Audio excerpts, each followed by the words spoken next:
Past guys, past simple. अब past simple क्या होता है? पास्ट सिंपल को हम लोग थोड़ा सा एलोबरेट कर लेते हैं। देखिए, या ई ए, ऐसा काम जो बीत गया और जिसकी बात हम लोग अब यहां कर रहे हैं। जैसे मैंने बोला, मैंने गदर 2 देखी, आपने पानी पिया, कल आपने मुझे गाली दी, मेरी मम्मी ने मुझे खाना नहीं दिया। क्या आपने OMG 2 देखी? ये सेंटेंस ऐसे, ठीक है। तो इनको हम लोग पास्ट सिंपल टेंस में लाते हैं। पास्ट सिंपल टेंस की डेफिनेशन यही है कि जो काम पास्ट में, भूतकाल में खत्म हो गया पूरी तरह से, ठीक है। हम लोग अब इसके अफर्मेटिव स्ट्रक्चर के ऊपर आते हैं। अफर्मेटिव स्ट्रक्चर में देखिएगा, इस अफर्मेटिव स्ट्रक्चर में क्या रहता है? सब्जेक्ट रहता है, इसमें मेन वर्ब का सेकंड फॉर्म का उपयोग किया जाता है एंड ऑब्जेक्ट का उपयोग किया जाता है।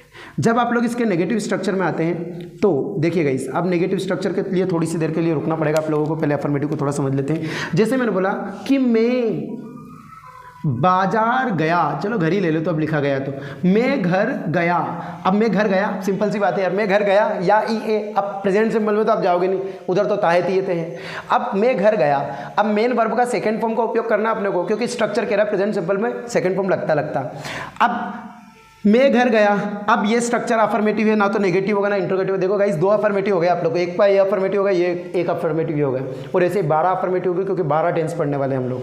तो जरा ध्यान से देखिएगा, मैं घर गया, तो ये इसमें प्रेजेंट सिंपल के टेंस का अफर्मेटिव लगेगा। सब्जेक्ट है, मेक इंग्लिश हो जाएगी आई। अब आई के बाद, सब्जेक्ट के बाद मेन वर्ब का सेकंड फॉर्म। गया को इंग्लिश में बोलते हैं अपन, वैसे तो जाना को बोलते हैं गो, जाना मतलब गया, गया मतलब जाना, तो गो। लेकिन मेन वर्ब की कौन सी फॉर्म लग रही है? Good, second form. तो गो का सेकंड फॉर्म क्या होता है?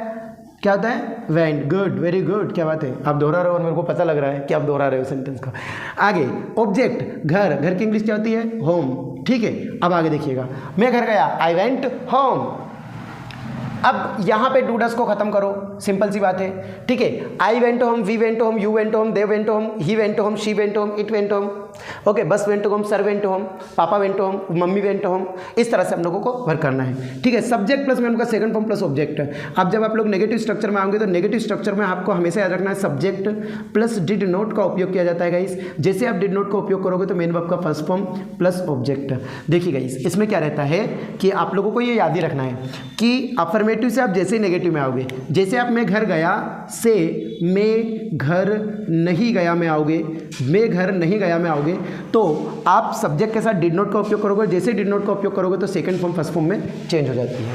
अर्थात again it means second form का उपयोग पास्ट सिंपल के केवल अफर्मेटिव में यूज़ किया जाता है और कहीं भी यूज़ नहीं किया जाता, कहीं भी यूज़ नहीं किया जाता। यहाँ से नेगेटिव से मतलब सेकंड फॉर्म गायब ही हो जाती है। मतलब सबसे ज़्यादा टेढ़ी खील वाला काम है सेकंड फॉर्म। मतलब थर्ड फॉर्म को भी एक बार प्रेजेंट सिंपल, प्रेजेंट परफेक्ट देख लो, पास्ट परफेक्ट देख लो, फ्यूचर परफेक्ट देख लो।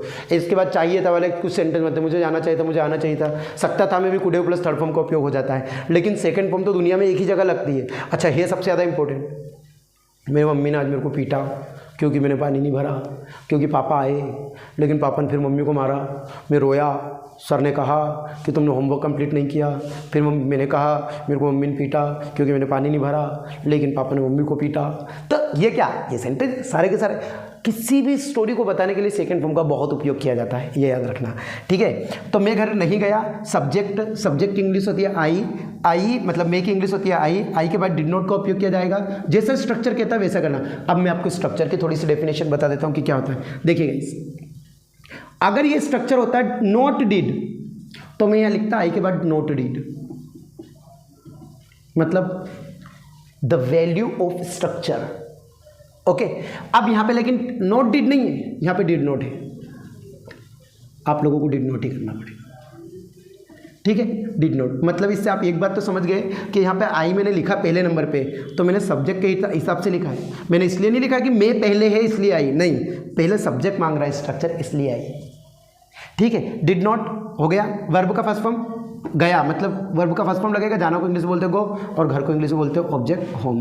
That's all about it. आसान है गाइस, कोई प्रॉब्लम नहीं है, नो प्रॉब्लम इट। अब आगे देखिएगा इंट्रोगेटिव स्ट्रक्चर। इंट्रोगेटिव स्ट्रक्चर में क्या रहता है, जैसे आप इंट्रोगेटिव स्ट्रक्चर पर आते हैं तो इंट्रोगेटिव में रहता है आपका जो, जैसे यहाँ पे इंट्रोगेटिव में क्या आया था, डू डज आगे आ गया था, तो ऐसा कैसा इंट्रोगेटिव में ये डीड आगे आ जाएगा।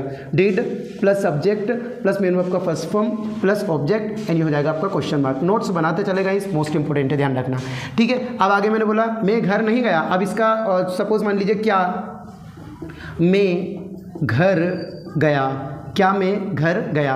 अब क्या मैं घर गया के लिए देखिएगा, अब थोड़ा समझने की कोशिश करना, नहीं तो गए काम से कोई दिक्कत नहीं है। अब देखो क्या शुरुआत में दो जगह है, एक तो क्या यहाँ पे भी है और एक क्या यहाँ पे भी है, ठीक है। अब यहाँ पे गया पास्ट सिंपल, यहाँ पे ताहे तिये ते है प्रेजेंट सिंपल, यही सीखना है बस, ठीक है, पूरे टेंसेस में।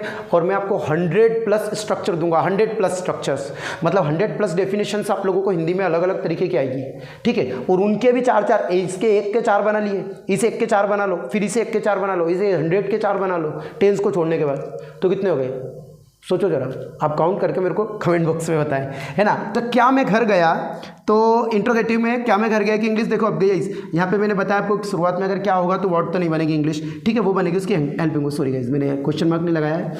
अब आगे देखिएगा, तो सबसे शुरू में तो आएगा आप लोगों का डिड। अब तो बिना सोचे समझे अपने लिख सकते हैं। सब्जेक्ट में की इंग्लिश होती है आई, ठीक है।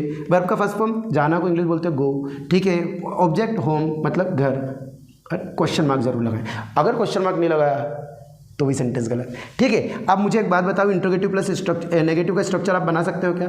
देखिएगा, इस डिड बनेगा, डिड के बाद आपका सब्जेक्ट आएगा, सब्जेक्ट के बाद आप लोगों का नोट का उपयोग करना है, then first form of the verb and then after object and question mark, and समझ गए आप लोग।